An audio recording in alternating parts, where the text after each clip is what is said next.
டெக்னிக்கலா technology use பண்ணி drone எல்லாம் வச்சு அந்த படங்களை எடுங்க. கோர்ட்ல கொண்டு போய் குடு.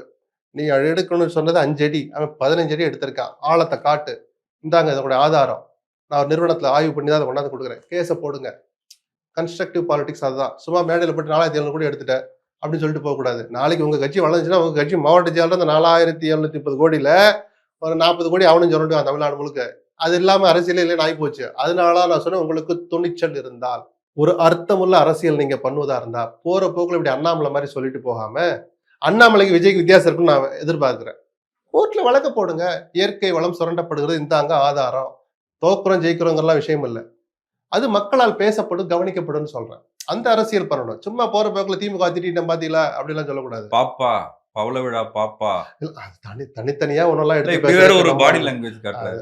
அது அவருடைய ஸ்டைல் அப்படின்னு எடுத்து மக்கள் அதை பார்க்கட்டும், முடிவு பண்ணட்டும். நம்ம தனித்தனியா திமுகவுக்கு கோபம் வரணும் அப்படின்றதானே. திமுகவை சீண்டணும். ஏன் அப்படி பூசி முழுகிறீங்க? சீண்டணும்னு முடிவு பண்ணிட்டாரு. திமுகவை அடிக்கணும், ஒழிக்கணும்னு முடிவு பண்ணிட்டாரு. அது திமுக எப்படி ஸ்ட்ராட்டஜி பண்ணி பாக்குறாங்கன்னு பார்ப்போம். அவங்களுக்கு ஒரு நல்ல செய்தி என்ன கிடைச்சிருக்கு?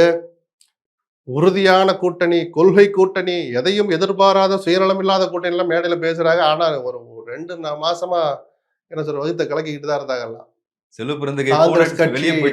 காங்கிரஸ் கட்சியை மையப்படுத்தின ஒரு வதந்தி அது.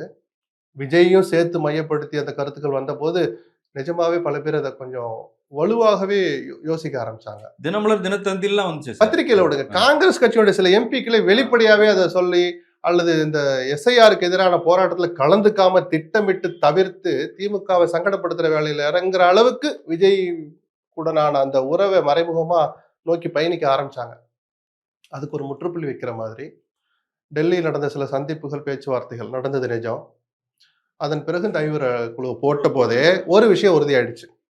எத்தனை 50 கேட்பாங்களா, 65 ஆரம்பிப்பாங்களா, இல்ல இப்ப 25ஆவது கொடுப்பாங்களா அப்படின்லாம் கேள்விகள் 1000 இருக்கு. அது தனி. ஆனால் இந்த கூட்டணி உறுதிங்கிறத கிட்டத்தட்ட மறைமுகமா உறுதிப்படுத்தினதுதான் அந்த அறிவிப்பு.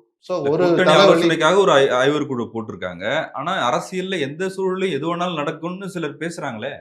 அதுக்கு நானே உங்களுக்கு சொல்லிக் கொடுப்பேன், எதையும் நம்பிராதீங்கன்னு. நான் என்ன சொல்றேன், சில வதந்திகளுக்கு ஒரு முற்றுப்புள்ளி வச்சிருக்கிற மாதிரியான அந்த அறிவிப்பு. காங்கிரஸ் தலைமை அந்த ஐடியால இல்ல அப்படின்னு. நவம்பர் 26ஆம் தேதி டெல்லி செல்கிறார் விஜய், ராகுலை சந்திக்கிறார். தினத்தந்தி வரைக்கும் யூக செய்திகள் போட ஆரம்பிச்சிட்டாங்க. கூட்டணி உறுதி ஆகிறதா அப்படின்னு. இல்ல அது சரியா வரல, அண்ணா அதிமுகவோட கூட்டணி அப்படின்னு யூகங்கள் வச்சுக்கிட்டு இருக்கிற போது 2 சம்பவங்கள் சில குழப்பங்களுக்கு, கேள்விகளுக்கு, யூகங்களுக்கு முற்றுப்புள்ளி வச்சிருச்சுன்னு சொன்னேன். ஒண்ணு, இந்த கூட்டணி பேச்சுவார்த்தை நடத்த காங்கிரஸ் அறிவித்த குழு திமுகவோட பேச போறதுனால கிட்டத்தட்ட கூட்டணி உறுதிப்படுத்தின மாதிரி தான். அப்புறம் கோச்சிக்கிட்டு துண்டை உதறிட்டு தோல்ல போட்டு போறதெல்லாம் அப்புறம் கடைசி அறிவாலய காட்சிகள்லாம் என்ன காத்திருக்கு. அதுக்குன்னு ஒரு 2 மாசம் 3 மாசம் இருக்கு.